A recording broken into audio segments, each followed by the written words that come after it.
Since 2006, Channel 10 has been broadcast to almost 70,000 people in Victoria's Mildura region via Mildura Digital Television, which is owned by Seven West Media and Win TV. Of course, I love 10. Good television, Channel 10. MasterChef, I'm a Celebrity. Channel 10 has some good programs. Tonight at midnight, facing falling advertising revenue, rising costs and running at a loss, Mildura Digital Television is ceasing operation. They'll hand their licence back to the government and the 10 signal will go black.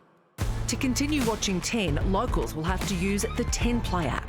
The government says it will make its remote community satellite TV platform available, but viewers will have to stump up about $800 for a satellite dish. Residents are up in arms. What do you think about Channel 10 shutting down in Mildura? Crap. Very sad. I think it's actually really terrible. Really disappointing. It's just another disadvantage for our area. Crap. A big word, crap. That should not be allowed to.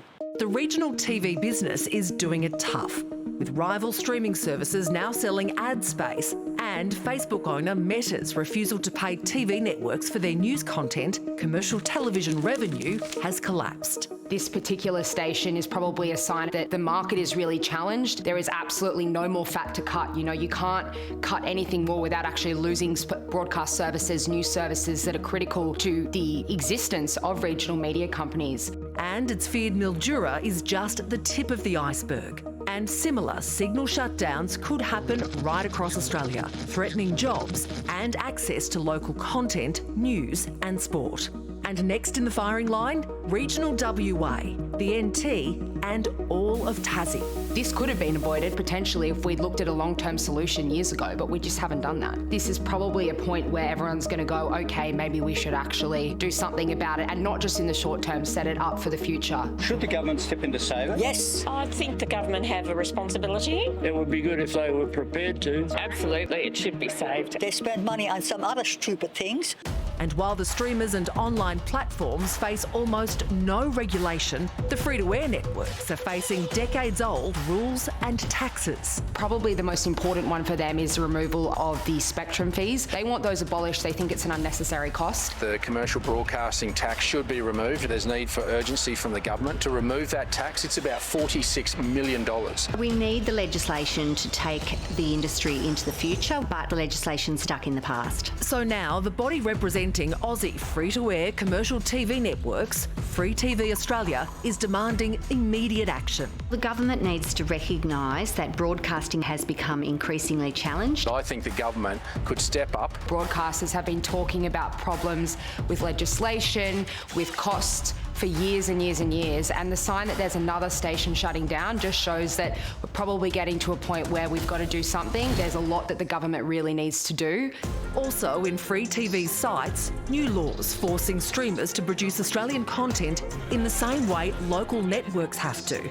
They also want smart TV makers to prominently display Aussie TV channels right alongside the shiny streaming ones, for both new tellies and for ones already in people's living rooms. It's very hard to find your local television services on your new connected TV, but the kind of country we want to live in is one where every Australian can get their free TV services across the country, and that's why we need laws to make sure that those services are easy to find. It also wants laws for streamers ensuring they won't buy the exclusive digital rights to sporting events, hiding them behind paywalls. If not, it could mean the almost 70% of Australians who access their TV via an internet connection would miss out.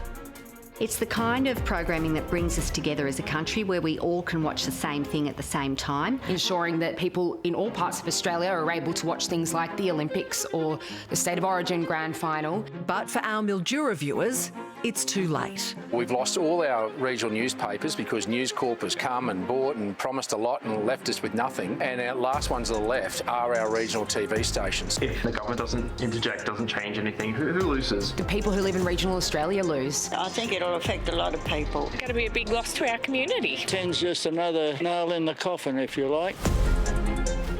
This is crazy. So people in Mildura won't know how Mimi's going to go in the Mystery Box Challenge, you know? It's important stuff. I do think if you don't have a good internet connection or you don't know how to watch television on an app and you are used to turning on a TV and watching that way. Like, there are a lot of people, particularly older Australians, who that's how they sometimes connect with the world. Yeah. You know, I certainly know my father used to literally just watch TV. That was his, in the later years, that was his form of seeing people outside of me, you know, and so that is actually really fundamentally important. And a lot of these people aren't going to be able to afford $800 to set up a satellite on their house. It's actually, it is a problem. Do you remember during COVID times at 8 o'clock and 11 o'clock every day, we'd switch on the TV and find out what was happening with the numbers and the laws and all of that type of thing? I mean, regional Australia is missing out. It's been happening for a really long time. We need to do a lot more.